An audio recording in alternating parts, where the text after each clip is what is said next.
इसको हम लोग इमेज रिकॉग्निशन टेक्निक बोलते हैं। And the key to success is images.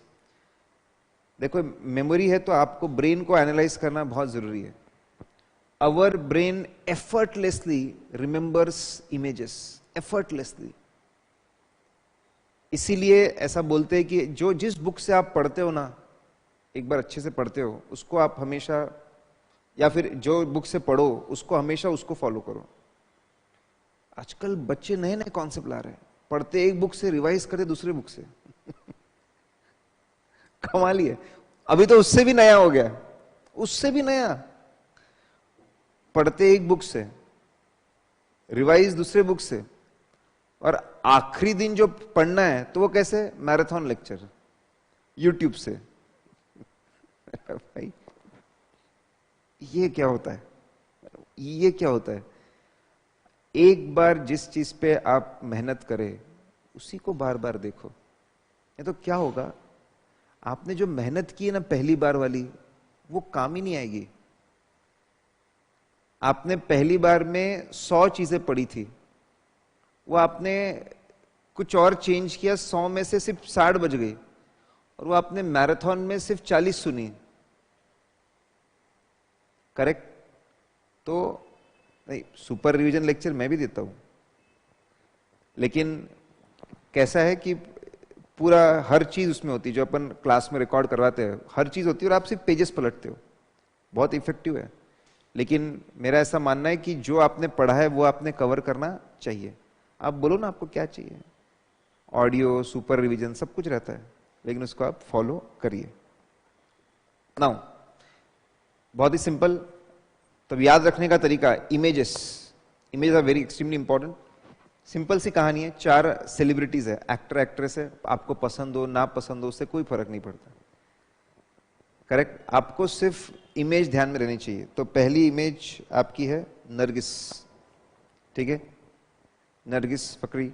उसके बाद आपके है परेश रावल। आप स्क्रीन पे देखेंगे तो कलरफुल भी दिखेगा, नोट्स आपके कलरफुल नहीं है। करेक्ट? बजट को ध्यान में रखते हुए वो कलरफुल नहीं रखे गए। But then I am proposing my team, कुछ पेजेस होने चाहिए, फील आया था कलर का। तो नरगिस, सेकंड इस पे आपके कौन है? परेश रावल। फिर आपके थर्ड इस पे है आलिया भट्ट। करेक्ट? और फिर फोर्थ इस पे आपके प्रभुदेवा। हो गए 4 क्लॉज, ठीक है। कौन है पहले? नरगिस। नरगिस के बाजू में परेश रावल, उसके बाजू में आलिया भट्ट, उसके बाजू में प्रभुदेवा। एकदम चेहरा सब याद आपको आना चाहिए। सिर्फ इमेज पे ध्यान दो, पढ़ने पे ध्यान मत दो। फिर उसके बाद अगर हम देखते हैं तो वो कौन सी गाड़ियों से घूमे हैं, तो पहले एक व्हाइट कलर की गाड़ी है, दैट इज स्कॉर्पियो। फिर एक ब्लैक कलर की गाड़ी, दैट इज ऑडी। फिर एक ब्राउन कलर की गाड़ी है, दैट इज डस्टर। फिर एक रेड कलर की गाड़ी है, that is Toyota Camry. White colour की स्कॉर्पियो, ब्लैक कलर की ऑडी, ब्राउन कलर की डस्टर, रेड कलर की Camry. Camry is important. Now अब हो गया आपके पूरे 8 क्लॉज याद। देखो, नंबर याद मत करो, नंबर अपने आप आ जाएगा। नंबर दगाबाज है। क्यों? क्योंकि पहले शेड्यूल में 4 पार्ट है, सब में 1 2 3 आता। सेकंड शेड्यूल में 3 पार्ट है, उसमें भी 1 2 3 आता। तो अगर आप नंबर याद करने जाओगे तो आपको महा कंफ्यूजन होगा। तो अगर महा कंफ्यूजन से बचना है तो नंबर याद मत रखो, यहां पे आप सिर्फ इमेज याद रखो। नाउ आपके 8 क्लॉज आ गए। नरगिस, सीए फर्म के नाम के बिहाफ में कौन काम कर सकता है, यह बताया हुआ है। नाम के बिहाफ में कौन काम कर सकता है, अगर वैसा नहीं हुआ तो मिसकंडक्ट। हम लोग देखेंगे डिटेल।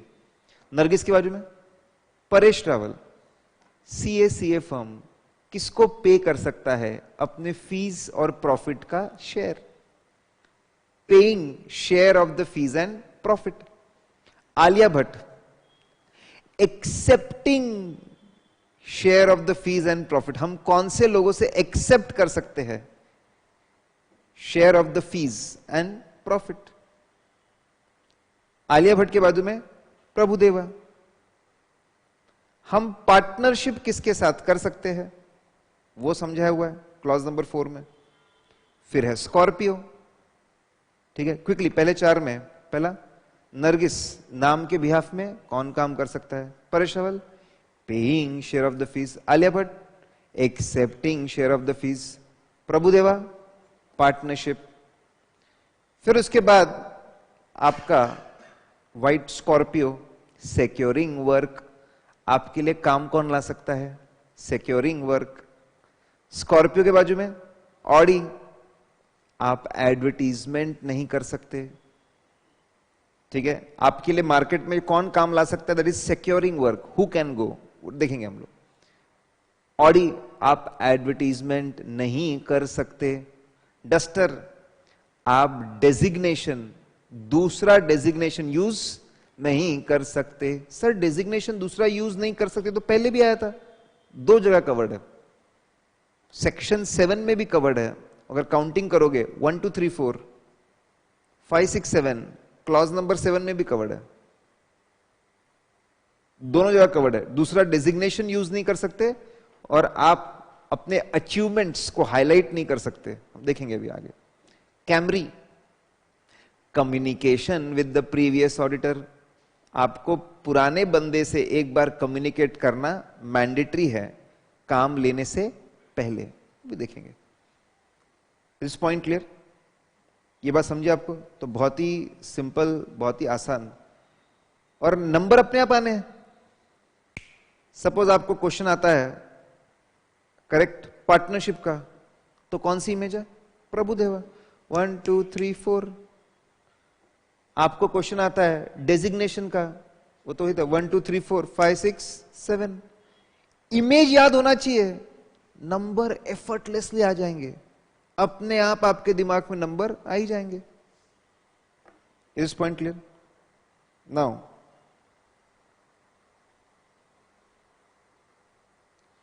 फिर 8 क्लॉज हो गए। ये लोग कहां कहां घूमने गए? तो पहला आपको मंदिर दिख रहा है, तो रांची का मंदिर है। फिर आपको एक सजा हुआ मार्केट दिख रहा है, फिरोजाबाद का मार्केट है। फिर आपको एक बहुत बड़ा आइकॉनिक होटल दिख रहा है, मुंबई, बॉम्बे यूज किया वर्ड, बॉम्बे का होटल है। फिर आपको भगवान की मूर्ति दिख रही है, तो साईं भगवान की मूर्ति दिख रही है, कहां की? वो शिरडी। तो 4 सिटीज है। मंदिर कहां का है? रांची का, करेक्ट। मार्केट कहां का है? फिरोजाबाद का। होटल कहां का है? बॉम्बे का। और भगवान की मूर्ति कहां की है? शिरडी की। 4 और हो गए। मंदिर कहां का है? रांची, ठीक है। Requirement of companies act check करनी पड़ती है before accepting assignment, before accepting assignment. तो Ranchi is for requirement of companies act. Ranchi के बाजू में मार्केट कौन सा है? फिरोजाबाद। आप फीस परसेंटेज बेसिस पे चार्ज नहीं कर सकते, फीस परसेंटेज बेसिस पे आप चार्ज नहीं कर सकते, नहीं तो गलत सर्विसेज दे दोगे। आइकॉनिक होटल कहां पे? बॉम्बे। आप दूसरा बिजनेस और ऑक्यूपेशन नहीं कर सकते। मूर्ति कहां की है? शिरडी। साइन फर्म के बिहाफ पे साइन कोई और कर नहीं सकता, पार्टनर के अलावा कोई और साइन नहीं कर सकता। Ranchi, requirement of companies act. Market का? फिरोजाबाद, फीस परसेंटेज बेसिस पे चार्ज नहीं कर सकते। बॉम्बे, बिजनेस ऑक्यूपेशन दूसरा नहीं कर सकते। शिरडी, साइन दूसरा बंदा कर नहीं सकता। 4 + 4 8, 8 + 4 12। नंबर भी अपने आप याद रहेंगे। मैं तो जितने बार रिकॉल करता हूं तो मैं ये इमेज ही रिकॉल करता हूं। पार्ट 1 खत्म, पार्ट 2 2 मूवीज। पहली मूवी आपको दिख रही एक था टाइगर, दूसरी में दिख रही है आशिकी 2। एक था, अब ये पार्ट 1 जो है ये प्रैक्टिस वालों के लिए। किसके लिए? प्रैक्टिस वाले। मैंने आपको पहली बार था 90% प्रोफेशनल एथिक्स जो बना है वो सब किसके लिए? प्रैक्टिस वालों के लिए। पार्ट 2 जो है ये जॉब वालों के लिए, सीए इन सर्विस। तो पहला ई, एक था टाइगर, जॉब वाला बंदा, उसको मिलने वाले जो एमोल्यूमेंट्स है, एमोल्यूमेंट्स मतलब सैलरी, बोनस, कमीशन, बदले में जो भी मिलता है उसको हम लोग क्या बोलते हैं? एमोल्यूमेंट्स। एमोल्यूमेंट्स दूसरे के साथ शेयर नहीं कर सकता। अच्छा sir, Paresh Rawal was paying share of the fees, लेकिन वो किसके लिए था? प्रैक्टिस वालों के लिए। एक था टाइगरिस, अगेन एमोल्यूमेंट शेयर नहीं कर सकते, वो किसके लिए? जॉब वालों के लिए, सर्विस वालों के लिए। फिर आशिकी, दूसरों से पैसा जॉब करने वाला एक्सेप्ट नहीं कर सकता, देखेंगे हम लोग। वापस Alia Bhatt was accepting share of the fees, वो किसके लिए? प्रैक्टिस वालों के लिए। आशिकी 2 इज एक्सेप्टिंग अगेन, लेकिन किसके लिए? सर्विस वालों के लिए। तो ऐसे कंपेयर भी होना चाहिए। इस point clear? That's it. Part 2 में 2 ही थे, 2 मूवीज है। किसके लिए पार्ट 2? Service, CN service. अभी उन्हें कुछ खाया भी, भूख लगी है, करेक्ट? जनरली कोई भी लेक्चर हो 1-2 घंटे का होता है तो बच्चों को थोड़ी भूख तो लगी जाती है, करेक्ट? लाए नहीं बोले सर कुछ, आप कैटरिंग सर्विस भी शुरू करनी पड़े फिर। तो वहां पे है फाफड़ा, ठीक है? फाफड़ा, करेक्ट? फिर तीखा लगा, फाफड़े के साथ मिर्ची भी खाई, तो फिर रसगुल्ला, फिर तीखा भी हो गया, तीखा भी हो गया, मीठा भी हो गया, फिर चाय, हो गए 3 क्लॉज। फाफड़ा, कोई अगर अपने आप को गलत तरीके से फेलो चार्ट अकाउंटेंट बोलता है, अरे तूने खुद को फेलो चार्ट अकाउंटेंट बोला, जबकि तू कौन था? एसी है, फर्स्ट क्लॉज में गया। तूने खुद को फेलो चार्ट अकाउंटेंट बोला, फर्स्ट क्लॉज में गया, गलत बात। रसगुल्ला, रिप्लाई नहीं कर रहा है, सीए इंस्टीट्यूट तेरे को बोल रही है बेटा रिप्लाई कर, रिप्लाई कर, रिप्लाई कर, रिप्लाई नहीं कर रहा, बोल रहा है सीओपी सरेंडर करो, रिस्पॉन्स नहीं दे रहा है, बदतमीजी है ये। सेकंड क्लॉज में मिसकंडक्ट। फिर टी, टेंडर भरते वक्त झूठ बोल रहे हो। एक तो तेरे को टेंडर भरने की परमिशन दी और तू झूठ बोल रहा है, उसमें फॉल्स इंफॉर्मेशन दे रहा है, misconduct. Fafda, fellow chart account बोल रहा है खुद को गलत तरीके से, मिसकंडक्ट। रसगुल्ला, रिप्लाई नहीं कर रहा है, मिसकंडक्ट। टी, टेंडर में झूठी इंफॉर्मेशन दे रहा है, मिसकंडक्ट। हम लोग देखेंगे इसको डिटेल में, अभी तो याद रख रहे हैं। 3 हो गए। अब पार्ट 4 कि 2 शेड्यूल। हथकड़ी, imprisonment, imprisonment because of any reason. तू जेल, अगर इम्प्रिजनमेंट हुआ, कोर्ट ने तो कन्विक्ट किया, इम्प्रिजनमेंट नॉट एक्सीडिंग 6 months, हम देखेंगे। तो बेटा अदर मिसकंडक्ट होगा यहां पे। दूसरा, bringing disrepute to the institute, disrepute to the institute, paper leak कर दिया, डिसरेप्यूट टू द इंस्टीट्यूट, अगर ऐसा किया then other misconduct under clause 2। बात समझ रहे? तो ये होते हैं साहब टोटल 19। पहले 4 सेलिब्रिटीज, अगले 4 गाड़ियां हैं, अगले 4 सिटीज, हो गए 12। फिर 2 मूवीज, हो गए 14। फिर 3 खाने पीने की चीजें, हो गए आपके 17। और उसके बाद में हथकड़ी एंड शेम ऑन यू करके लिखा हुआ है, डिस्ट्रीब्यूट द इंस्टीट्यूट, ठीक है? तो 19। ये बात समझे आपको?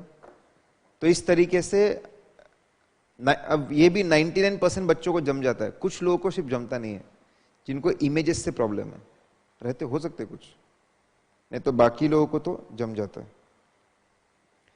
Is this point clear? ये बात समझिए आपको। Now part one is applicable for all the chartered accountants who are in practice. First schedule, part 1, ठीक है, clause 1 is applicable to all the chartered accountants in practice. सिर्फ practice वालों के लिए ये applicable है। क्या लिखा है? बहुत आसान बात। फिर क्वालिटी मेंटेन करने के लिए, पहले क्वालिटी मेंटेन करने के लिए क्या बोला था? सेपरेट इंचार्ज रखो। अब फिर से क्वालिटी मेंटेन करने के लिए, अब फिर से क्वालिटी को मेंटेन करने के लिए इन्होंने क्या बोला है? व्हाट दे हैव सेड कि सीए फर्म्स में, सीए के ऑफिस में, इंडिविजुअल सीए के ऑफिस में या सीए फर्म में आपने सर्विस प्रोवाइड करने के लिए, क्लाइंट को फाइनल सर्विसेज देने के लिए, फाइनल कंसल्टेंसी देने के लिए जो लोगों को रखा है, कि जो इंडिपेंडेंटली क्लाइंट्स, सीए ऑफिसेस में कुछ लोग इंडिपेंडेंटली क्लाइंट्स को मैनेज करते हैं, इंडिपेंडेंटली उनका इनकम टैक्स संभालते, इंडिपेंडेंटली उनका जीएसटी संभालते, इंडिपेंडेंटली उनका पूरा अकाउंटिंग संभालते। आपने सीए, इंडिविजुअल सीए ने या फिर पार्टनरशिप फर्म ने अपने ऑफिस में सर्विस देने के लिए, इंडिपेंडेंटली सर्विस देने के लिए जो लोग रखे हैं, वो सिर्फ कौन होने चाहिए? Practicing chartered accountant. फर्म के बिहाफ में सर्विस देने वाले जो लोग हैं, रिप्रेजेंट करने वाले जो लोग हैं, वो प्रैक्टिसिंग चार्टर्ड अकाउंटेंट ही होने चाहिए। Either they should be partner और they should be full time employ. They should be chartered accountant having COP. Chartered accountant होने चाहिए, साथ में क्या होना चाहिए? सीओपी होना चाहिए। या तो एज अ पार्टनर होने चाहिए या तो as a employ. Sir COP लेने के बाद में कोई जॉब कर सकता है? यस। बचपन में आपको ऐसा बोला था, या तो सीए प्रैक्टिस कर सकता है, या तो सीए जॉब कर सकता है, या तो सीए बिजनेस कर सकता है। लेकिन अब हम पढ़ रहे हैं कि एक ही चार्टर्ड अकाउंटेंट सीओपी लेकर जॉब भी कर सकता है। It is possible. ये हम लोग पढ़ेंगे अभी। इट इज पॉसिबल कि आप सीओपी आपने ली और साथ में आप क्या कर रहे हैं? जॉब कर सकते हो आप, लेकिन फिर आप पार्ट टाइम सीओपी में आ जाते हो। सीओपी लेके जॉब हो सकता है साहब, लेकिन जैसे आप जॉब में आओगे आप क्या बन जाओगे? पार्ट टाइम सीओपी में आ जाओगे। तभी जन्म हुआ है वर्ड का, पार्ट टाइम सीओपी। तो anyways let's freeze. CA firm के बिहाफ में फाइनल सर्विसेज देने का काम कौन कर सकता है? प्रैक्टिस, एक चार्टर्ड अकाउंटेंट जिसके पास में क्या हो? सीओपी, और या तो वो पार्टनर हो या तो वो एम्प्लॉय हो। ठीक है? इसका मतलब आप इसको आपके शॉप या किराना दुकान जैसे नहीं चला सकते हो कि अरे मैं खाना खा के आता हूं, भाई साहब आप बैठ जाइए, बेटा तू बैठ जा, बेटा तू भी नहीं, मम्मी को बोलो, मम्मी बैठ जाएंगी थोड़ी देर, ठीक है संभाल लेंगे। ऐसा हो नहीं सकता है। आपको सीए ऑफिस में चार्टर्ड अकाउंटेंट को ही बिठाना पड़ेगा जिसके पास में सीओपी होना चाहिए, जो या तो क्या काम करेगा एज अ पार्टनर या तो काम करेगा एज अ एम्प्लॉय। इस पॉइंट क्लियर? ये बात समझिए आपको। सुनाओ, बहुत सिंपल से बातें दी है। सिर्फ ये लेफ्ट साइड का पढ़ो पहले। तो ग्रेजुएट्स, ठीक है, मास्टर वाले, बीकॉम, एमकॉम, एमबीए, सीएफपी वाले, क्या ये लोग सीए ऑफिस में बैठ करके फाइनल सर्विसेज दे पाएंगे? Answer is no. ये लोग सीए ऑफिस में फाइनल सर्विस नहीं सकते। सीए के रिलेटिव्स? नो। बंदा सीए होना चाहिए। सीए है लेकिन प्रैक्टिस में नहीं है, फिर भी नहीं चलेगा, मिसकंडक्ट हो जाएगा। प्रैक्टिस में है लेकिन पार्टनर या एम्प्लॉय नहीं है, फिर भी मिसकंडक्ट हो जाएगा। फॉरेन प्रोफेशनल्स नहीं, सिर्फ कौन बोला है? Chartered accountant. Is point clear? बहुत बहुत ही सिंपल, बहुत आसान है। तो फर्म के बिहाफ में फाइनल सर्विसेज कौन देगा? सीए हैविंग सीओपी, आइदर ए पार्टनर और एम्प्लॉय। 3 रिक्वायरमेंट्स है। नाउ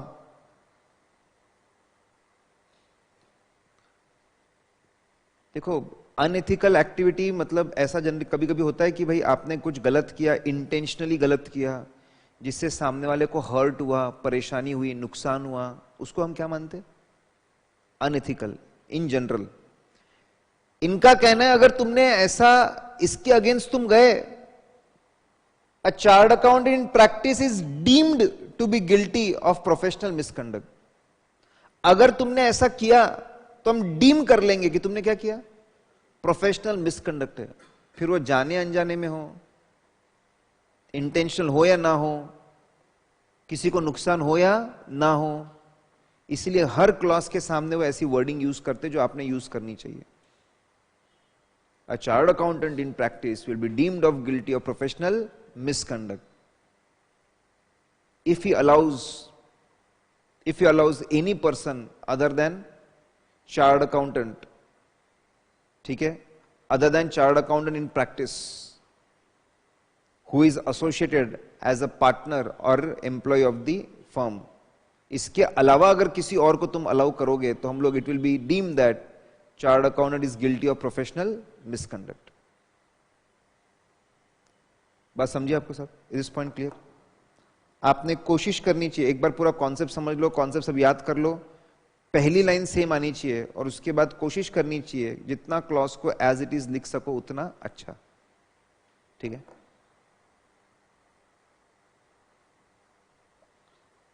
और क्लॉज के ऊपर ओवर डिपेंडेंट नहीं होना। मतलब डीटीआईटी में क्या करते हैं? सेक्शन भगवान है हमारे लिए, सेक्शन भगवान है, सेक्शन उसका रूल, उसकी लैंग्वेज भगवान होती है हमारे लिए। सी एक्ट में सेक्शन इंसान है,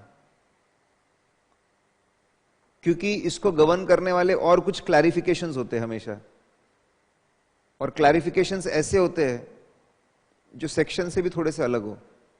तो लिमिटेड इंपॉर्टेंस देना क्लॉज को। कितना इंपॉर्टेंस साहब? लिमिटेड, क्योंकि इसके अलावा भी इसको और क्लैरिफाई करने वाले और कुछ क्लैरिफिकेशंस होंगे, और जो क्लैरिफिकेशंस में लिखा है वैसे ही हमको मानना पड़ेगा। समझ रहे क्या साहब? Okay fine.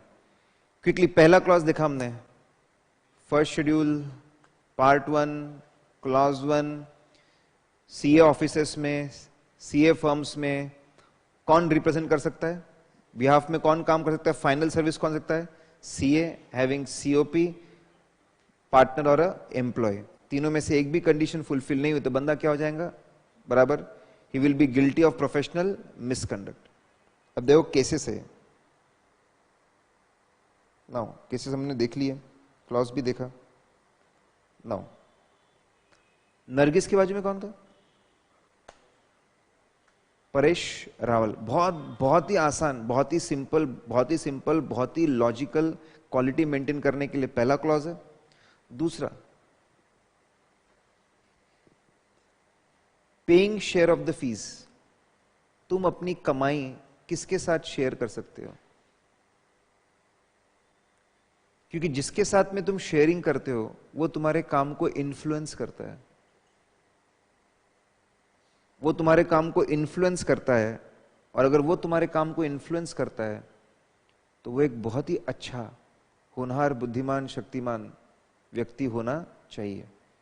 आप ऐसे ही किसी के साथ भी sharing of the fees will lead to sharing of the work. तो sharing of the fees and sharing of the work should be done with ethical people. Ethical लोगों के साथ ही होना चाहिए। इसलिए क्लॉज नंबर 2 हमको लिस्ट देता है कि आप आपकी फीस और आपका काम किसके साथ में शेयर कर सकते हो। 6 लोगों के साथ। We can pay share of the fees. That means we can give our work, share our work with 6 people. 6 लोगों के साथ। पहला, चार्टर्ड अकाउंटेंट, अपनी बिरादरी का है, सीए मतलब दूध का धुला है, उसको पे कर सकते हैं share of the fees, share of the profits. Chartered accountant, उसको पे करिए। चार्टर्ड अकाउंटेंट के बाद में, ठीक है, पार्टनर। पार्टनर, आपका जो पार्टनर है साहब, जिसके साथ में पार्टनरशिप अलाउ कर दी उसके साथ तो आप शेयरिंग कर ही सकते हो। पार्टनरशिप अलाउ की है क्लॉज नंबर 4 में। सीए के साथ, सीए को पे कर सकते हो share of the fees, CA के साथ शेयरिंग कर सकते हो। सीए के बाद पार्टनर के साथ शेयरिंग कर सकते हो। पार्टनर के बाद रिटायर्ड पार्टनर, बहुत सिखा के गया मेरे को, बहुत नॉलेज दिया उसने, बहुत कुछ समझाया। नाउ दिस टाइम, तो रिटायर्ड पार्टनर के साथ भी शेयरिंग कर सकते हो। बहुत सिखा के गया, बहुत नाम दिया उसने, बहुत गुडविल दिया, तो रिटायर्ड पार्टनर जो है उसके साथ भी शेयरिंग हो सकती है। करेक्ट। रिटायर्ड पार्टनर के बाद में पर्सन हैविंग, अच्छा, रिटायर्ड पार्टनर के बाद वापस पार्टनर से related legal heir of the deceased partner.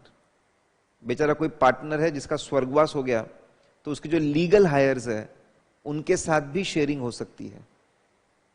तो पार्टनर के 3 लोग हो गए, partner, retired partner, legal heir of the deceased partner.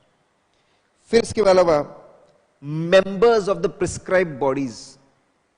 Institute list, institute ने लिस्ट इशू की है, अगर आप ये बॉडी के मेंबर हो इनके साथ भी शेयरिंग करो। ठीक है, कौन हम देखेंगे। और उसके बाद 6 नंबर पे अगर आपके पास में ये क्वालिफिकेशन है तो इनके साथ भी आप शेयरिंग कर सकते हो। You can do sharing. Let's freeze.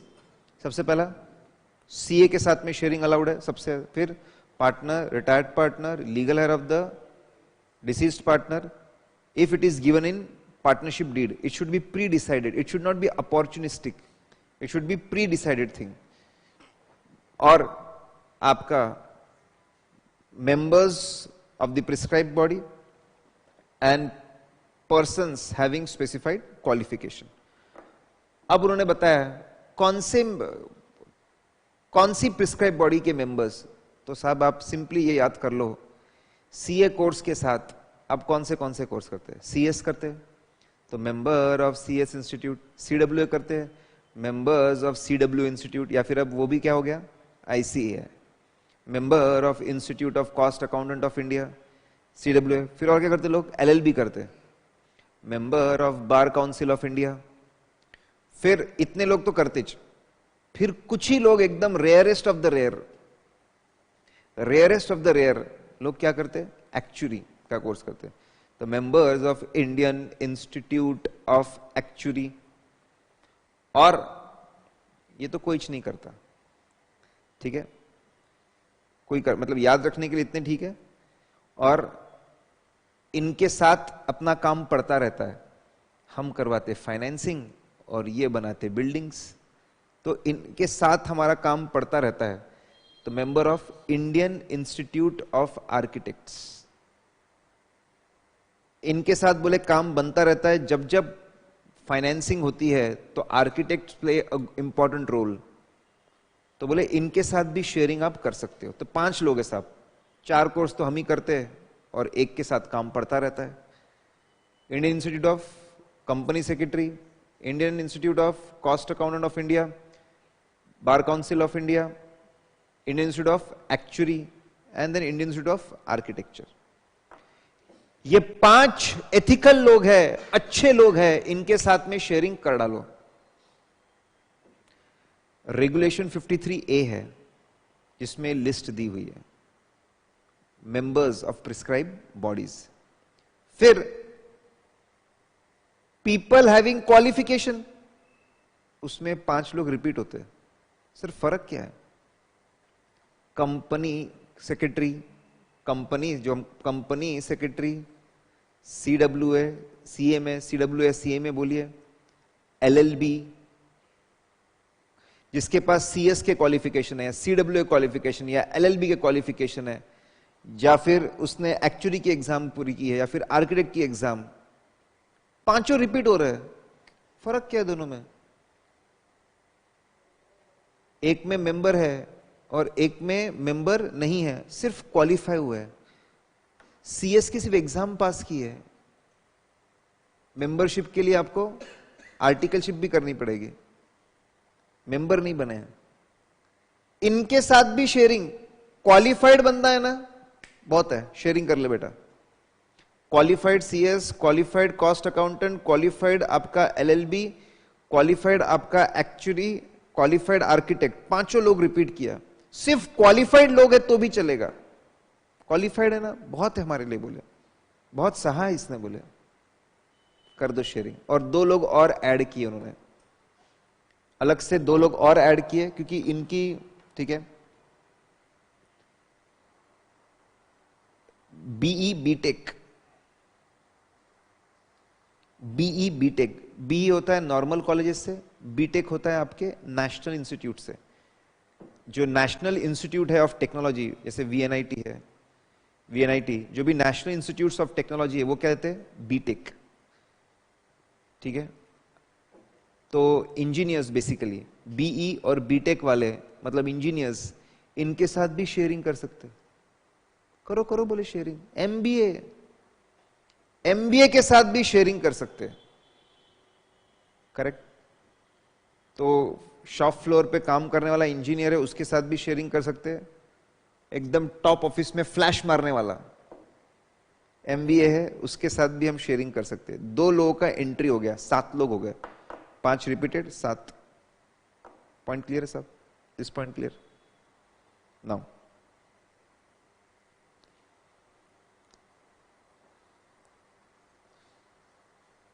Services कहां पर भी दी जाए, इंडिया या इंडिया के बाहर, शेयरिंग इतने लोगों के साथ ही कर सकते हैं हम लोग। तो CA in practice can share, pay, share of the fees, profits in any form only to these 6 people. Simple से केसेस थे, ठीक है, सिंपल से केसेस। और आपको वो 6 लोगों को याद करना है, दैट्स इट। 6 लोगों को आपको रिकॉल करना है। 50% of the audit fees they the office allowance के नाम से, ठीक है। एम्प्लॉय के साथ शेयरिंग कर रहे हैं। एम्प्लॉय वर्ड है क्या 6 लोगों में? एम्प्लॉय वर्ड नहीं है। सिर्फ एम्प्लॉय नहीं चलेगा साहब, CA एम्प्लॉय चलेगा, CA एम्प्लॉय चलेगा आपको, करेक्ट। एम्प्लॉय जो मेंबर ऑफ प्रिस्क्राइब बॉडी का, वो चलेगा आपको। एम्प्लॉय जो क्वालिफाइड हो, वो चलेगा आपको, ठीक है। सिर्फ एम्प्लॉय लिखा है, एम्प्लॉय लिस्ट में कवर्ड नहीं है, एम्प्लॉय लिस्ट में कवर्ड नहीं है, इनके साथ आप शेयरिंग कर नहीं सकते। It will be professional misconduct, correct. Sharing is possible if employee is a chartered accountant or member of the prescribed body or having prescribed qualifications। तो ध्यान रखना, सिर्फ एम्प्लॉय है तो शेयरिंग अलाउड नहीं है, शेयरिंग इज नॉट अलाउड। फिर एक फाइनेंस कंपनी से लोन लिया, 6% लोन बोले और 10% प्रॉफिट का 13। फाइनेंस कंपनी लिस्ट में नहीं है, misconduct. Percentage of the audit fees government को देते हैं। कोऑपरेटिव सोसाइटी की जो ऑडिट फीस होती है, वो किसको देते हैं हम लोग? गवर्नमेंट को। कुछ कुछ स्टेट में ऐसा है, जितना भी पैसा आपको मिलेगा एज अ कोऑपरेटिव सोसाइटी के ऑडिट का, उसका कुछ परसेंटेज गवर्नमेंट को देना पड़ता है। गवर्नमेंट लिस्ट में नहीं है। अब उन्होंने बोला है this is not voluntary sharing, it is a compulsory payment, it's like a tax. Option थोड़ी है, ऑप्शन थोड़ी है, कंपल्सरी है, it's like a tax. Allowed है बॉस, क्लैरिफाई किया, it's like a tax.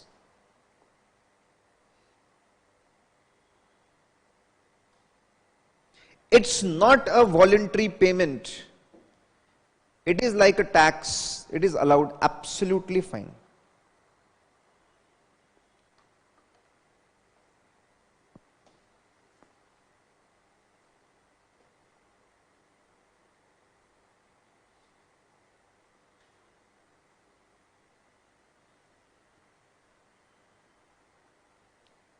CPA CFA उन्होंने बोला है CA institute can prescribe professional bodies in और आउटसाइड इंडिया, क्वालिफिकेशंस ऑफ इन और आउटसाइड इंडिया, लेकिन जो उन्होंने लिस्ट इशू की है उसमें उनका नाम नहीं है। लॉ में बोला है अगर CA इंस्टीट्यूट चाहे तो फॉरेन प्रोफेशनल बॉडीज के लोगों को भी लिस्ट में इंक्लूड कर सकता है, फॉरेन क्वालिफिकेशन को भी ला सकता है, लेकिन उन्होंने आज तक उनको लाया नहीं है, आज तक उनको लाया नहीं है। तो we cannot share our fees and work with foreign professionals in India और आउटसाइड इंडिया, कहीं पर भी नहीं, हम उनके साथ में शेयरिंग नहीं कर सकते। Practicing chartered accountant cannot share fees and work with foreign professionals. डर लगता है इंस्टीट्यूट को, फॉरेन प्रोफेशनल्स की एंट्री अगर हो गई इंडिया में, इतना पैसा अभी तो घुस गए ना सब बिग फोर्स। देखो मैंने भी आर्टिकल्स किया है, लेकिन big force is a indirect entry of foreign professionals, फिर भी इनडायरेक्ट एंट्री है। बिग फोर्स में जितने लोग बैठे हैं सब इंडियन ही है, इंडिया के चार्टर्ड अकाउंटेंट्स है, लेकिन वो काम करते किसके इशारों पे? एमएनसीज, जो एमएनसीज हेड ऑफिस है उनके इशारों पे काम करते। इनडायरेक्ट एंट्री तो है ही, अगर ये अलाउ कर देंगे तो बहुत ज्यादा डायरेक्ट सीधा एंट्री हो जाएगी। बाहर के प्रोफेशनल्स को इंडिया में नहीं लाना चाहते, नहीं चाहते कि इंडिया का काम वो करे, इसीलिए उनको लिस्ट में लाया ही नहीं है। So it's not allowed. Foreign universities, no. Engineer from India, MBA from India, MBA तो ऑक्सफोर्ड से करके आया, Tirpude College, yes, due respect to all the colleges, लेकिन बता रहा हूं मैं, इधर से किया तो सही है, ठीक है, आपके दूसरे भी नहीं चलेंगे सब।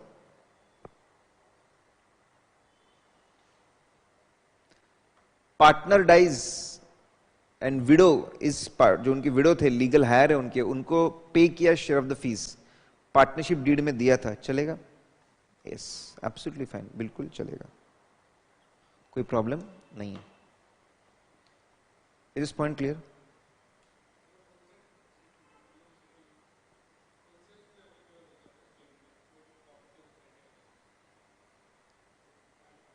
कौन से इसमें एप्लीकेबल होता है मतलब?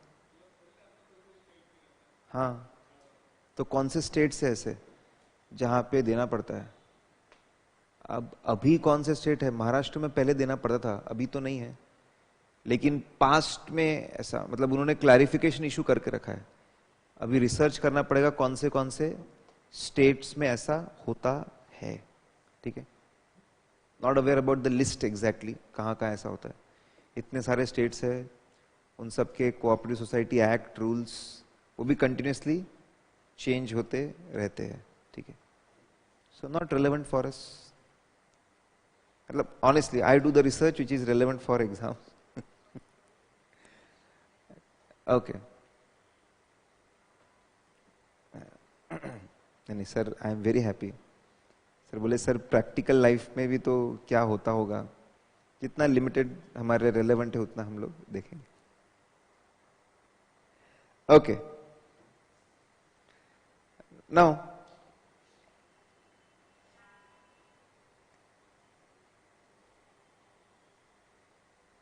अब एक इंटरेस्टिंग सिचुएशन,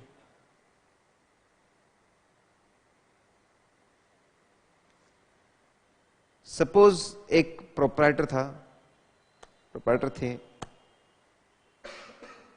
105 साल की उम्र, फिर भी ऑडिट करना नहीं छोड़ा उन्होंने, ऑडिट करते थे, फिर भी बहुत मजा आता था उनको ऑडिट करना। एक दिन 105 साल की उम्र में, ठीक है, सुबह सुबह उल्टा टिक मारते मारते, करेक्ट, सिचुएशन नंबर 1, तो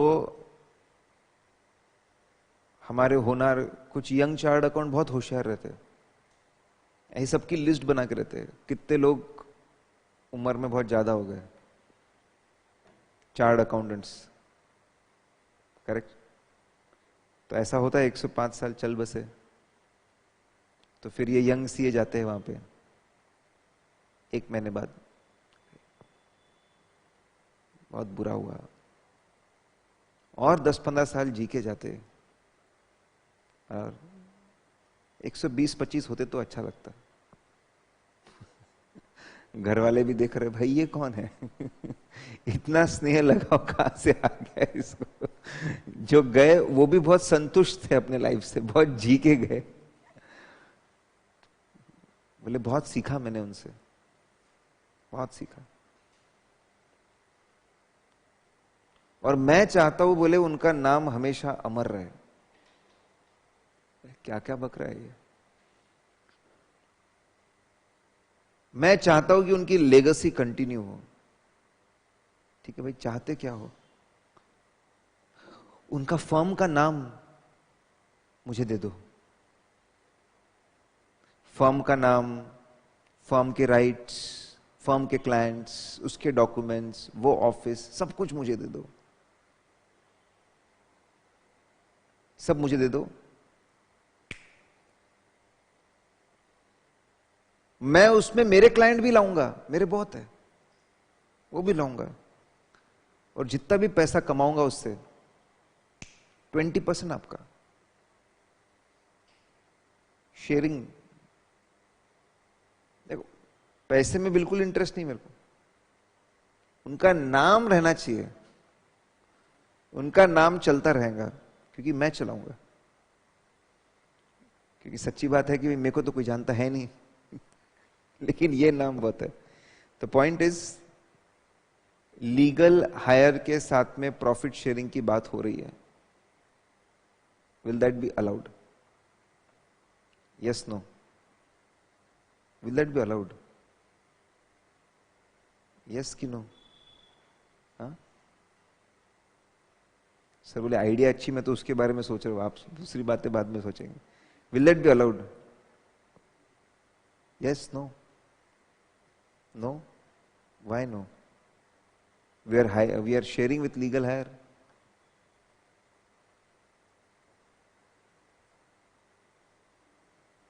हाँ, अपना फर्म नहीं है, हाँ, और कुछ थोड़ा सा और ऐड करो उसमें।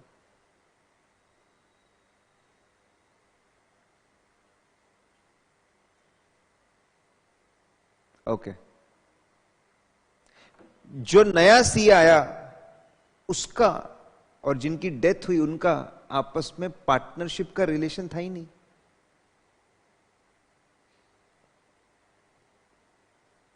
तो वहां पे शेयरिंग हो ही नहीं सकती। 2 सिचुएशन में शेयरिंग नहीं हो सकती, प्रोप्राइटर डाइज या फिर ऑल पार्टनर डाई। सारे थे सीनियर एकदम, 105 से 110, गोवा घूमने गए, वापस ही नहीं है, इतने खुश हुए, इतने खुश हो गए, बराबर सीधा स्वर्गवास, तो वापस नहीं आए। अगर ऐसा, तो इफ प्रोप्राइटर डाइज या फिर all the partners die and a new CA comes up, he cannot do sharing, because new CA और जो लोगों की डेथ हुई उनके बीच में कोई रिलेशन था ही नहीं। तो इसलिए इंस्टीट्यूट ने नया कॉन्सेप्ट निकाला, जब प्रोप्राइटर की डेथ होती हो या फिर जब ऑल दी पार्टनर्स की डेथ होती हो, तो ऐसे केस में जो नए चार्टर्ड अकाउंटेंट्स है दे कैन परचेस गुडविल, ठीक है, they can purchase goodwill from legal higher. Legal higher से वो गुडविल परचेस कर सकते हैं। CA in practice can purchase goodwill from the legal higher. अभी जो सीए इन प्रैक्टिस है ये शेयरिंग नहीं कर पाएगा। क्यों नहीं कर पाएगा? क्योंकि इनका आपस में पार्टनरशिप का रिलेशन नहीं था। तो सीए इंस्टीट्यूट बोलता है शेयरिंग तो नहीं कर पाओगे आप, fixed price, cannot share profit, lump sum amount, fixed amount. Lump sum amount मतलब यहां पे फिक्स्ड अमाउंट।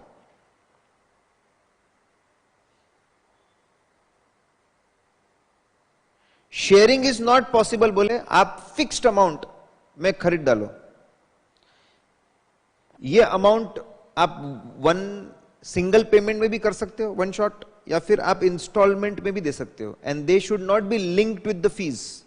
अगर किसके साथ लिंक्ड हुआ? फीस के साथ, तो it will be like a sharing. तो वन शॉट पेमेंट कर सकते हो या फिर इंस्टॉलमेंट में भी पे कर सकते हो। तो बहुत आसान है, बहुत ही सिंपल सा फंडा है, ठीक है। किसी प्रोप्राइटर की डेथ होती है या सभी पार्टनर की डेथ होती है, ऐसे केस में सीए इन प्रैक्टिस जाकर गुडविल को खरीद सकता है। परचेस ऑफ गुडविल उसको बोला जाएगा, ट्रांसफर ऑफ गुडविल उसको बोला जाएगा, और सामने वाले को वो बदले में शेयरिंग नहीं दे सकता, फिक्स्ड अमाउंट दे सकता है। या तो वो वन स्ट्रोक दो या तो इंस्टॉलमेंट्स में दो, चलेगा, ठीक है। Is this point clear? तो लॉ भी फॉलो हो गया और लोगों को बेनिफिट भी मिल गया ऐसा करने से, क्योंकि लॉ में तो किस पे बंदिश थी? शेयरिंग पे। तो शेयरिंग है ही नहीं है। तो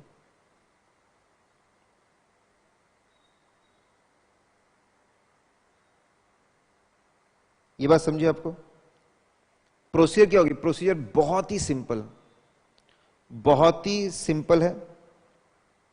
एक साल में ये ट्रांसफर होना चाहिए, ठीक है। तो सीए इन प्रैक्टिस को पहले प्रूफ क्या क्या देना पड़ेगा? डेथ सर्टिफिकेट, कि भाई सही में जीते जी ऐसा मत कर लो भाई।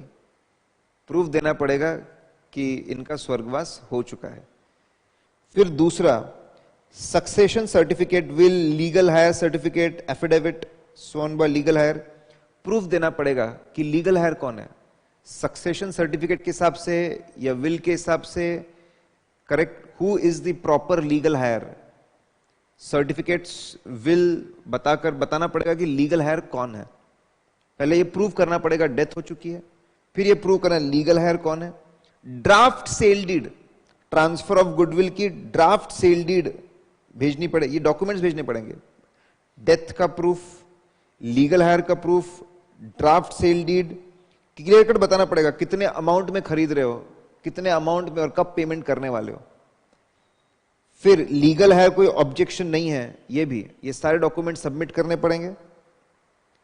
न्यूज़पेपर एडवर्टीजमेंट भी देनी पड़ेगी कि मैं खरीद रहा हूं, किसको कोई ऑब्जेक्शन है तो बताए, I am buying this, I am getting this goodwill, ठीक है। और रीजनल ऑफिस को बताना पड़ेगा। ये पूरे डॉक्यूमेंट्स एडवर्टीजमेंट देने के बाद इन्फॉर्म करो, डॉक्यूमेंट्स पूरे सबमिट करो, करेक्ट। तो फिर अगर आप ये सब सबमिट कर दोगे एक साल के अंदर, तो गुडविल ट्रांसफर हो जाएगा। सीए इंस्टीट्यूट वो जो नाम है फर्म का आपको दे देगी कि भाई you are the owner of this name. अब आप इस नाम के ऊपर आप प्रैक्टिस कर सकते हो। फॉर्म नंबर 18 भर के विद इन 30 डेज ये आप सब अप्रूवल को भेजो। जैसे ही अप्रूवल होगा सीए इंस्टीट्यूट से 30 डेज के अंदर, जब भी कोई फॉर्म का नाम चाहिए होता है तो फॉर्म नंबर 18 जाता है। तो फॉर्म नंबर 18 में आप अप्लाई कर दो, आपको नाम मिल जाएगा। टाइम लिमिट कितनी है? 1 साल, विद इन 1 ईयर। 1 साल के अंदर अगर डिस्प्यूट निकला, लीगल हायर झगड़ रहे, भाई भाई बराबर, घर में, ठीक है, तो भाई भाई झगड़ रहे, प्रैक्टिस पे राइट मेरा है, प्रैक्टिस पे राइट मेरा है, डिस्प्यूट हो गया। तो जब तक डिस्प्यूट खत्म नहीं हो जाता, और डिस्प्यूट खत्म होने के बाद 1 साल तक नाम को अबेयंस में रखेंगे। अबेयंस में रखना मतलब होल्ड पे रखना। ये नाम किसी को नहीं दिया जाएगा जब तक डिस्प्यूट खत्म नहीं हो जाता। खत्म होने के 1 साल तक, तो आपको फिर डिस्प्यूट खत्म होने के 1 साल तक का टाइम मिलेगा गुडविल ट्रांसफर करवाने के लिए। और डेथ ऑन और आफ्टर 10th of August 1998, मतलब तब आया था ये रूल। तो उस डेट के बाद के डेथ के लिए ये ट्रांसफर का, पहले अगर डेथ हुई है, ठीक है, तो उन्होंने एक डेट दी थी, ये डेट तक करवा लो, उसमें हमको इंटरेस्ट नहीं भाई। 1998 बहुत हो गया है। बहुत ही आसान। Is this point clear? तो chartered accountant died in a road accident, wife sold practice along with right to use the name for 5 lakh. Is it valid? Yes. Special case आ गया ये। डेथ ऑफ अ प्रोप्राइटर या death of all the partner is a special case where sharing can not happen, transfer of goodwill can happen within 1 year. Proper documents आप भेज दीजिए, institute approve कर देगा, नाम आपका हो जाएगा। ठीक है, हर जगह पे आपको बेयर एक्ट भी दिया हुआ है, लेकिन बेयर एक्ट अगर आप इंपॉर्टेंट, अगर मेरा ऐसा मानना है, अगर आपको वो एग्जैक्ट रटने में प्रॉब्लम है, पहला लाइन बराबर लिखना। CA in practice will be deemed of guilty of professional misconduct. ठीक है, मिसकंडक्ट हो जाएगा अगर वो शेयरिंग करेंगे। इफ ही अग्रीज और अग्रीज टू पे, ये भी इंपॉर्टेंट है, अग्री भी किया तो फंस जाता आदमी।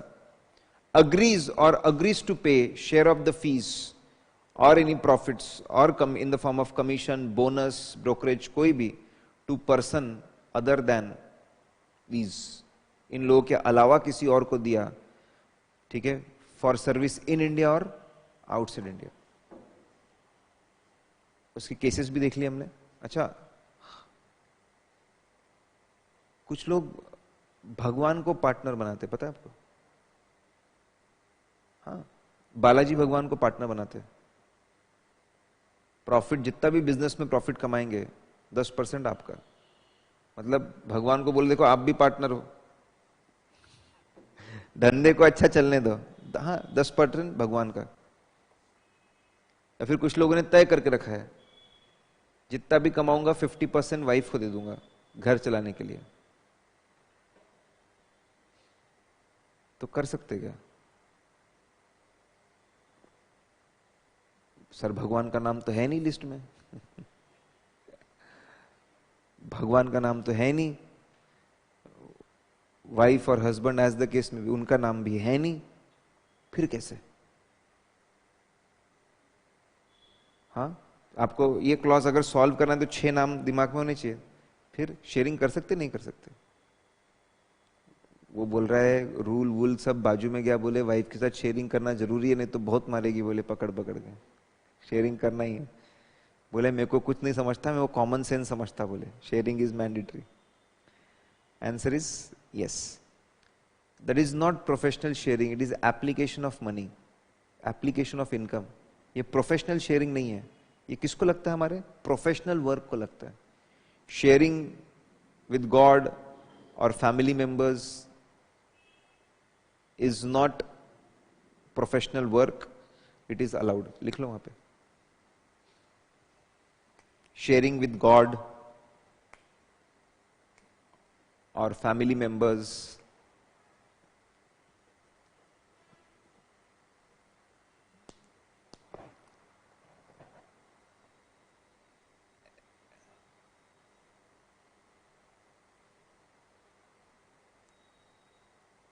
etc. is not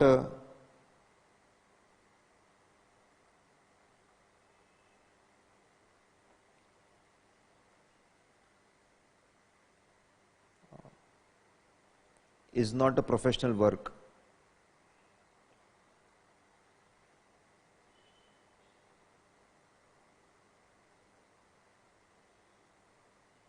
Hence it is allowed.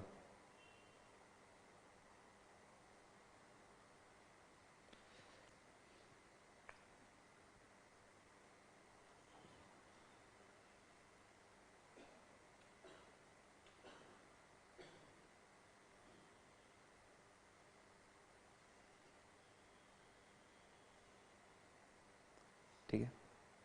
तो नरगिस, सीए फर्म्स में सीए के नाम के बिहाफ में कुछ ही लोग बैठ करके फाइनल सर्विसेज दे सकते हैं।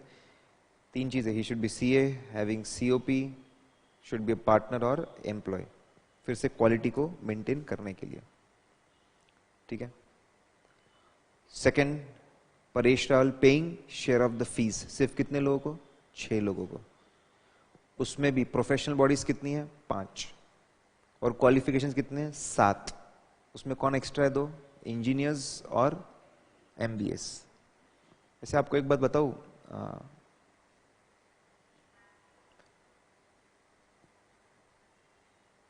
अभी हमने एक केस में आपको बताया था, चर्च गेट से 80 किलोमीटर दूर इंचार्ज किसको रखा था?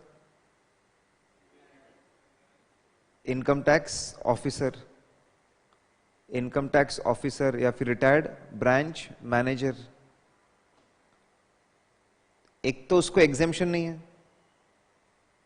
और दूसरी और एक गलती है, तूने इंचार्ज बराबर इंचार्ज तूने दूसरे आदमी को रखा जो अलाउड नहीं है। लेकिन इंस्टीट्यूट ने इस केस को क्लॉज 1 के एंगल से देखा ही नहीं, तो आप भी मत देखो, एक्स्ट्रा नॉलेज मत डालो, क्योंकि इंस्टीट्यूट में जो बैठा आदमी है एक दिन 80 का 30 कर देगा और बोल देगा अलाउड है, मतलब सेपरेट इंचार्ज की जरूरत नहीं है, doesn't need separate incharge. Separate incharge की जरूरत नहीं है मतलब आप कमान आपके हाथ में रखो, उसका मतलब ऐसा था। अगर आप इन लोगों को देते हो कमान तो फिर गलती हो जाएगी। कहां फंस जाते हो आप? क्लॉज 1 में। लेकिन जब भी वो डिस्टेंस वाली बात करो है, तो डिस्टेंस वाली बात करे तो कौन से पॉइंट ऑफ व्यू से सोचना? सिर्फ सेक्शन 27, क्लॉज 1 वहां पे लगाने का नहीं, क्योंकि हमको प्रैक्टिकल अभी जो एक्सपीरियंस है अपना उसके हिसाब से ऐसे ही होना चाहिए। Is point clear? ये बात समझे आपको? अब बहुत ही आसान, Alia Bhatt, accepting share of the fees. हम कितने लोगों से एक्सेप्ट कर सकते हैं? वही 3 लोगों से एक्सेप्ट कर सकते। सर बहुत नाइंसाफी है। 6 में से 3 उड़ा दिए उन्होंने। कौन से? पार्टनर वाले। बोले पार्टनर को पे करना अलाउड है, मतलब एक्सेप्ट करना भी अलाउड है, इसलिए उसका नाम नहीं लिखा। पे करना वाला एक्सेप्ट करना भी अलाउड है। रिटायर्ड पार्टनर, ऐसी उल्टी गंगा नहीं बहती। भाई रिटायर्ड पार्टनर से और पैसे ले रहे तुम, हद ही हो गई है। तो बोले बेचारे बुढ़ापे पे अभी रिटायर हो रहे तो उनसे और ले रहे तुम, गलत बात। वो कवर जो होती नहीं वो बात कवर ही नहीं की उन्होंने। और लीगल हायर से लेना वो तो और भी गलत बात बोला। इसलिए वही ठीक है, तो और भी ऐसा नहीं होता बोले। तो we can accept fees from 3 people, और 3 लोग उन्होंने छोड़ दिए पार्टनर वाले, और उसके रीजन भी है क्यों उन्होंने छोड़ दिए। एक अंडरस्टूड है और 2 प्रैक्टिकली होता नहीं है, तो उन्होंने छोड़ दिया। So we can accept share of the fees, मतलब मैं पैसा और काम ले सकता हूं। किससे? दूसरे सीए से, फिर members of the prescribe body and people having prescribed qualification, उनसे मैं ले सकता हूं। और लिस्ट वही है, 5 लोग रेगुलेशन 53A, 5 लोग members of prescribe body, regulation 53B, 5 लोग आपके 7 लोग 5 आपके कॉमन, और 2 लोग आपके इंजीनियर्स और एमबीए। एग्जैक्टली सेम, कोई चेंज नहीं।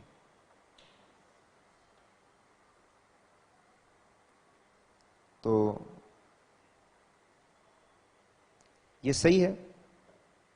प्रोफेशनल लोगों को काम दो, प्रोफेशनल लोगों के साथ काम करो, अपना काम प्रोफेशनल लोगों के साथ शेयर करो, और प्रोफेशनल लोगों के साथ ही तुम काम अपना काम करो भी, ठीक है। मतलब कोई सी ऐसा नहीं कर सकता, इसे काम अच्छा है। प्रैक्टिस में क्लाइंट ने बोला अरे मैं बाहर घूमने का सोच रहा हूं। बाहर घूमना, देखो बाहर घूमना, ये ट्रैवल एजेंट एक नंबर, बहुत ही बढ़िया बोले, ये ट्रैवल एजेंट बहुत बढ़िया है बोले, इनसे जाओ, ट्रैवल एजेंट को फोन करके 5% मेरा। तबियत खराब है, ये डॉक्टर। तेरे को शेयर मार्केट में ट्रेडिंग करना है, ये ब्रोकर। तू बोलते हो करना क्या है लाइफ में? तेरे को जो करना है, सबके कार्ड है मेरे पास और सब जगह फिक्स है अपना, 5 से 10%। एक नंबर सर्विस भी मिलेंगी, बोले विन विन सिचुएशन, तू भी खुश, मैं भी खुश, वो भी खुश। लेकिन ऐसा काम चार्ट अकाउंटेंट कर नहीं सकते। Academics is a different world and practice is a different world. अपने को पूरा एकेडमिकल देखना है बॉस, प्रैक्टिस में जाएंगे तो हम कंफ्यूज हो जाएंगे, करना क्या है। ठीक है, हाँ तुम्हारे बॉस, बोलो बोलो तुम्हारे बॉस, अरे कोई तुम्हारे बॉस नहीं, हाँ कोई ऑफिस में ऐसा होता था, क्या होता था? अच्छा, सर ने प्लानिंग कर ली, मैं तो ऐसा करूंगा बोले, परफेक्ट। हाँ वैसे अगर सही में अच्छी सर्विस दे रहा है, तीनों की विन विन सिचुएशन है तो बहुत बढ़िया। लेकिन एकेडमिकली लीगली वो अलाउड नहीं है। प्रैक्टिस मैनुअल में सीए इन प्रैक्टिस और लॉयर दोनों ने तय किया एक में को 12% देंगे। मेरा क्लाइंट तेरे को भेजता, ठीक है, 12% मेरे को देना, 12% मेरा, ठीक है, तू तेरा क्लाइंट मेरे को दे, 12% तेरा, दोनों एक में को रेफर करेंगे, 12% की शेयरिंग करेंगे। ऐसा उनका तय हुआ। Is it allowed? Is it allowed? Yes, lawyer list में आता है ना। दोनों क्लॉज लगेंगे, क्लॉज 2 एंड क्लॉज 3, दोनों का रेफरेंस देना पड़ेगा। क्लॉज 2 का भी एक्सप्लेन करना पड़ेगा, क्लॉज 3 भी एक्सप्लेन करना पड़ेगा, इट्स अलाउड। प्रैक्टिस मैनुअल में ये केस है और उसका आंसर गलत लिखा हुआ है, अपन ने उसका आंसर गलत लिखा हुआ है, उन्होंने पीएम में इसका आंसर गलत है। ये 2007 से अमेंडमेंट आया है, 2007 से अमेंडमेंट आया, उसके पहले अलाउड नहीं था, उन्होंने पुराना ही आंसर रखा है अभी भी। कोई बात नहीं, माफ कर दो, ठीक है। तो इट इज अलाउड, 2 और 3 दोनों का रेफरेंस दो, अलाउड है पूरी तरीके से, कोई प्रॉब्लम नहीं है। फिर केमिकल इंजीनियर से असाइनमेंट लिया और फीस ली, इंजीनियर है लिस्ट में आता है, अलाउड है। फिर इंजीनियर एमबीए, अलाउड है। Travel agent, broker, doctor, no. Legal heir of the deceased, बहुत ही गलत है बोलिए, तो होता ही नहीं यार ऐसा, तो नॉट अलाउड, ठीक है। ये बात समझिए आपको, इज दिस पॉइंट क्लियर? बहुत सिंपल है, बहुत आसान है सब।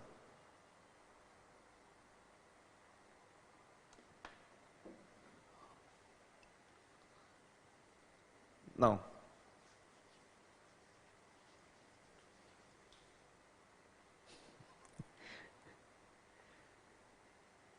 कुछ बेचारे बेचैन हो गए हैं, कब छोड़ेगा तू? कब छोड़ोगे बोले, रहम करो। बोले कोई बात नहीं, इट्स ओके, ठीक है। फ्यू मिनट्स टू गो, मतलब आधा घंटा है सिर्फ, मनोबल बढ़ जाता है इससे। फ्यू मिनट्स, ठीक है। बस ये क्लॉज करेंगे, ऐसे थोड़ा सा कंप्लीट कर देंगे, फिर ठीक है। बोले मतलब तुम निचोड़ के दम लोगे। सी वी गॉट ओनली 40 सेशंस, और कुछ लोग घबरा भी रहे, भाई 40 सेशन ही पढ़ाने वाला है। फिर बोलेगा जितना हुआ उतना हुआ। चलिए ध्यान देंगे। तो नरगिस नाम के बिहाफ में कौन काम कर सकता है? लिस्ट दी है, कौन कर सकता है? परेश रावल किसको पे कर सकते हैं शेयर ऑफ द फीस? 6 लोग। आलिया भट्ट किससे एक्सेप्ट कर सकते हैं? 3 लोग। किसको छोड़ा? पार्टनरशिप वाले लोगों को छोड़ दिए करेक्टली। अब प्रभुदेवा, पार्टनरशिप किसके कहता है? भाई साहब इनको तो इतना प्रॉब्लम है, तुम किसको काम दे रहे, किससे काम ले रहे, तो पार्टनरशिप तो बहुत ही केयरफुली करो बोलते हैं लोग, बहुत ही ज्यादा केयरफुली, बहुत ही ज्यादा। तो पार्टनरशिप किससे कर सकते हैं? CA in practice. In practice extremely important, extremely important. सादे सीए के साथ पार्टनरशिप नहीं कर सकते तुम, he should be in practice. Practice में ना जरूरी है। गेम खेलेंगे इसमें, एमसीक्यू में कहीं ना कहीं गेम खेल डालेंगे। हो गया। Sharing, paying share of the fees and accepting share of the fees, ये अलाउड है किसी भी सीए से, लेकिन पार्टनरशिप सिर्फ अलाउड है सीए इन प्रैक्टिस से। फर्स्ट। दूसरा, members of prescribed bodies, institutions and having such qualification. वापस, मेंबर्स हो प्रिस्क्राइब बॉडी के और उनके ऐसे क्वालिफिकेशंस हो, उनके साथ हम पार्टनरशिप कर सकते हैं। मतलब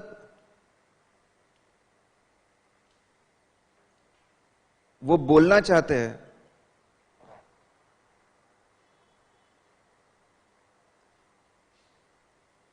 वो बोलना चाहते हैं that you should be a member, you should be a member. आप मेंबर होने चाहिए और साथ में आपके पास में क्वालिफिकेशन भी होने चाहिए, दोनों चीजें होनी चाहिए, और उन्होंने लिस्ट दी है। ठीक है, ओके। मैंने अभी बातों बातों में 2 रेगुलेशन है, 53A एंड 53B। सुन लीजिए, 53A में 2 लिस्ट है। 53A, 53A is relevant for clause 2 and clause 3 for Paresh Rawal paying share of the fees and Alia Bhatt accepting share of the fees। उसमें 2 लिस्ट है, list of prescribed bodies and list of qualification. 5 और 7 का combination है। Regulation 53A में कितनी list है? 2। मैंने बातों बातों में उसको 53B बोले। 53A में 2 लिस्ट है। 53A में 2 लिस्ट है, 5 है आपकी प्रिस्क्राइब बॉडीज और 7 है आपके qualification. Is point clear? Okay. Partnership के लिए स्पेशल है रेगुलेशन, रेगुलेशन 53B अलग से बना है, और इसमें 6 लोग हैं। Member of Indian Institute of Company secretary, member of Indian Institute of Cost Accountant, member of Bar Council of India, member of Indian Institute of Actuary, member of Indian Institute of Architect, member of Indian Institute of Engineers। इन सब के साथ, इन सब के साथ, इन सब के साथ आप मेंबरशिप, इन सब के साथ पार्टनरशिप कर सकते हैं। तो 6 लोगों के साथ क्विकली, पहला कौन है? सी इन प्रैक्टिस। दूसरा कौन है? Members, members of prescribe bodies and having qualification. तीसरा, सिर्फ क्वालिफाइड लोग, सिर्फ क्वालिफाइड लोग, लेकिन ऐसी कोई लिस्ट इंस्टीट्यूट ने इशू नहीं की है। फिर जिनके साथ में इंस्टीट्यूट ने डायरेक्ट मेंबरशिप दी थी, क्या दी थी? Direct membership. क्या लिखा देखो, a resident who but for his residence abroad India. मतलब एक बंदा, a resident but who for his residence abroad would be entitled to be registered as a member under clause 5 of subsection 1 of section 4. ठीक है, और cut कर दीजिए।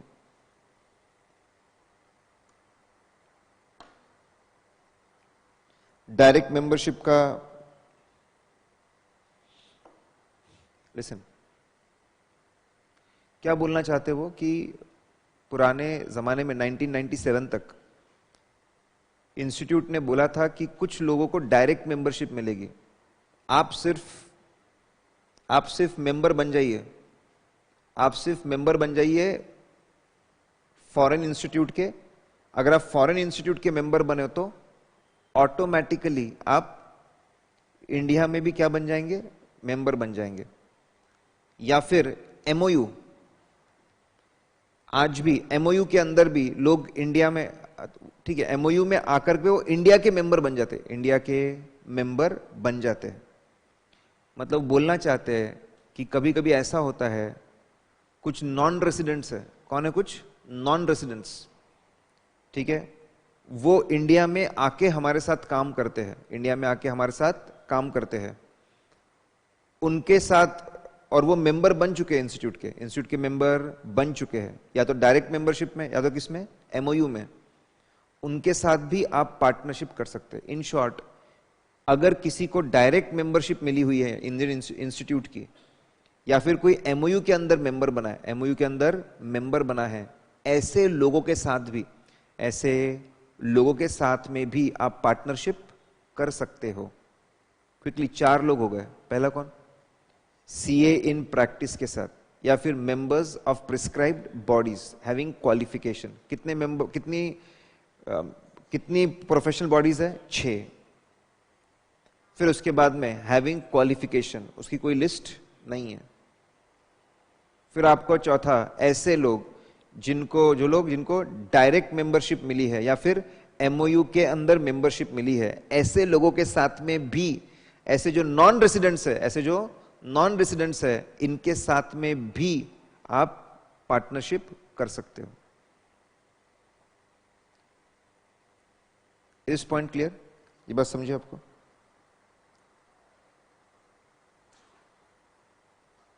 तो clause number 4, 4 लोगों के साथ में partnership.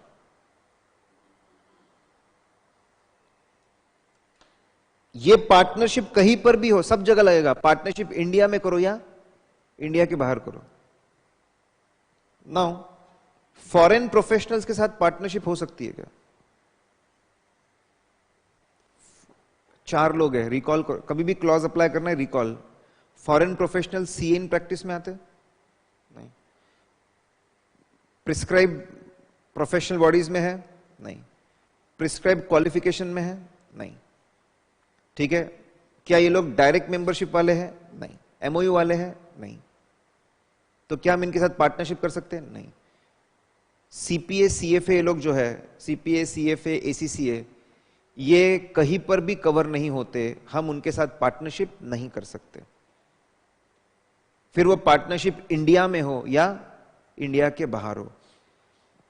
Once again, CA in practice, ये पार्ट 1 किसको एप्लीकेबल है? Only CA in practice. CA in practice partnership नहीं कर सकता फॉरेन प्रोफेशनल्स के साथ इंडिया में, क्योंकि ना इंडिया में या इंडिया के बाहर, क्योंकि ये लिस्ट में आते नहीं है। अब इसमें थोड़ी बहुत कंट्रोवर्सी थी, लेकिन अब खत्म हो चुकी है, रिजॉल्व। कुछ लोग ऐसा बोलते हैं कि सीए एक्ट इंडिया के बाहर नहीं लगता, it's Indian act, it will be applicable only to the boundary of India. तो इंडिया के बाहर कोई कुछ भी करे, कोई फर्क नहीं पड़ता। लेकिन माना आप टेक्निकल पॉइंट बोल सकते हो, लेकिन लॉ में तो पुराना एक्ट 1949 का, उसमें क्लियरली लिखा है आप कहीं पर भी नहीं कर सकते, इंडिया में या इंडिया के बाहर। तो वी कैन से दैट जब भी स्पेसिफिकली लॉ में लिखा जाता है, स्पेसिफिक विल ओवरराइड जनरल। समझ रहे आप?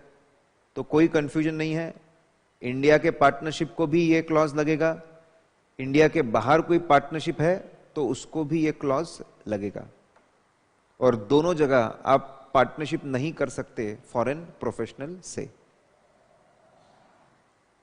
ये एक्स्ट्रा नॉलेज है।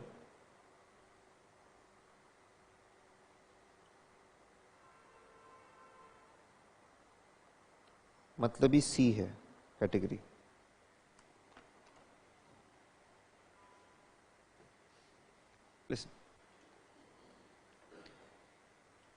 इंस्टीट्यूट ने 2 रेगुलेशन बनाए, रेगुलेशन 53A और रेगुलेशन 53B। कोई तो बात होगी ये 2 अलग अलग बनाने के। तो मैंने उसका बैकग्राउंड मटेरियल पढ़ा था। तो 53A को बनाया है क्लॉज नंबर 2, क्लॉज नंबर 3 और आगे हम पढ़ने वाले क्लॉज नंबर 5 उनके लिए। और खास पार्टनरशिप के लिए किसको बनाया? 53B। बैकग्राउंड मटेरियल में भी ऐसा दिखता है, समझ में आता है।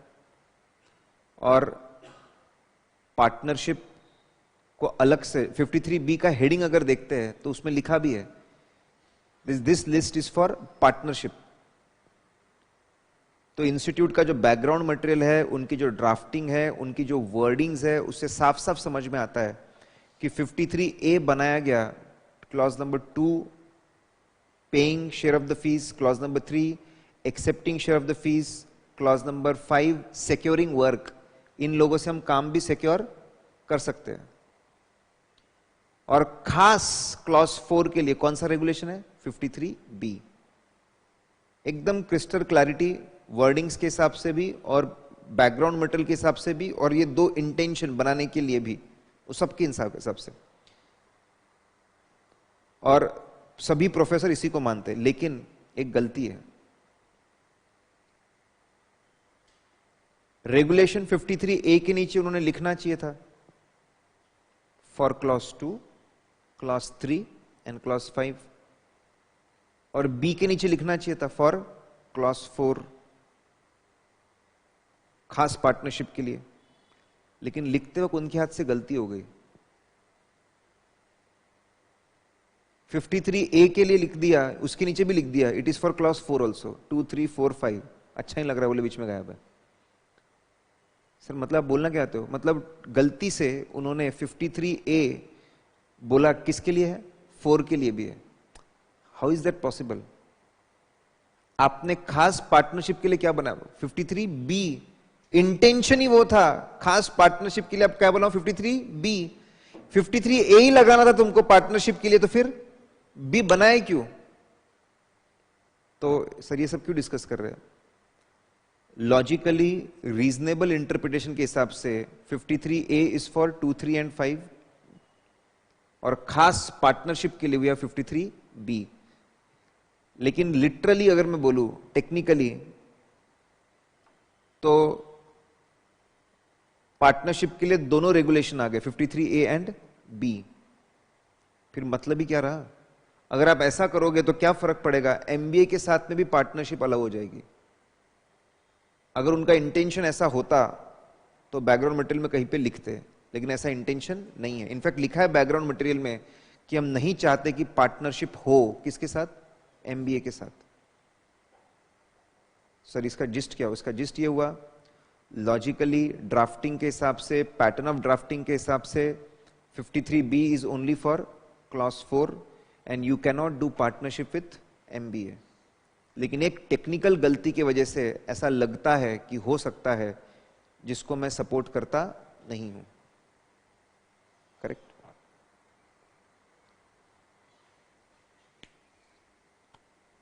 आसान सी। नंबर ऑफ पार्टनर्स कितने हो सकते हैं? पढ़ रहे तो वो भी पढ़ लेते। As per section 464 of companies act, maximum number of partners is, government ने इशू किया, प्रिस्क्राइब गवर्नमेंट को बताना पड़ता है। मैक्सिमम नंबर ऑफ पार्टनर्स 50, और गवर्नमेंट चाहे तो इस लिस्ट को बढ़ाकर कितना कर सकता है? 100। 50 लोग पार्टनरशिप। और एक खास बात लिखी है कि जो partnership firms are governed by professional acts, उनको ये लिमिट नहीं लगती। And CA firms are governed by CA act, तो उनको ये लिमिट नहीं लगती। In short, chartered accountants can have any number of partners. Normal partnership firms की लिमिट कितनी है? 50। गवर्नमेंट इसको बढ़ाकर कितना कर सकता है? 100। और जो गवर्न बाय प्रोफेशनल एक्ट है उनकी लिमिट कितनी है? उनके लिए कोई लिमिट नहीं है, उनको ये लगता नहीं है।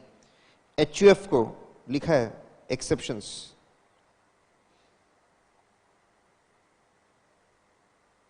एक्सेप्शन में है ये HUF, और ये दो लोग आते हैं। तो इन शॉर्ट हमारे ऊपर कोई लिमिट नहीं है। कभी MCQ में आए, हमारे ऊपर किसी भी तरह की कोई लिमिट नहीं है। कोई तोड़ता है तो उसकी फाइन अब हमको एप्लीकेबल ही नहीं है, तो फाइन का क्या करना है? 1 लाख रुपए तक की फाइन है।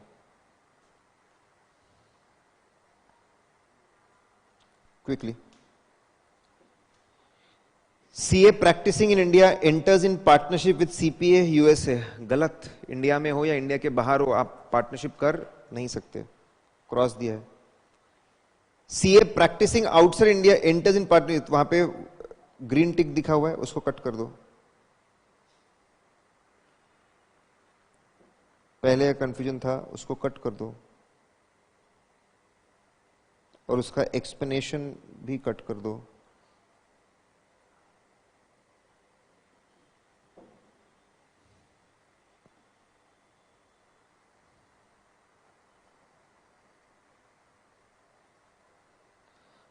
Partnership with advocate, yes, member of bar council of India. Partnership with uncle,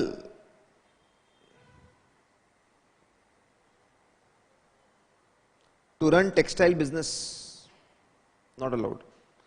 दो गलती की आपने।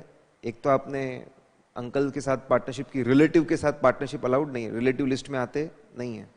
ये आपका बिजनेस प्रोफेशन है, गवर्न होता है, नहीं आते। और दूसरी गलती आपने की, आपने दूसरा बिजनेस भी कर दिया, तो दोनों में मिसकंडक्ट। फॉरेन प्रोफेशनल से कंडीशनल आंसर दिया है। फॉरेन प्रोफेशनल से कर सकते हैं अगर इंस्टीट्यूट प्रिस्क्राइब करे तो, लेकिन पॉइंट इज आज के डेट में कोई लिस्ट नहीं है, मतलब अल्टीमेटली अलाउड नहीं है।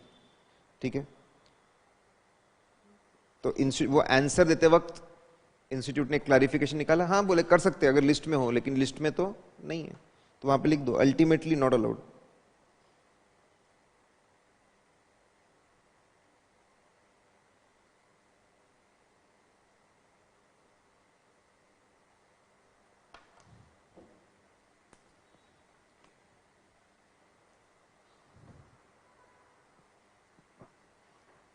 बात समझिए आपको? इस पॉइंट क्लियर? क्लास 5 एक छोटा सा देख ही लेते, फिर अब इसकी रिकॉर्डिंग करें, खत्म कर देंगे।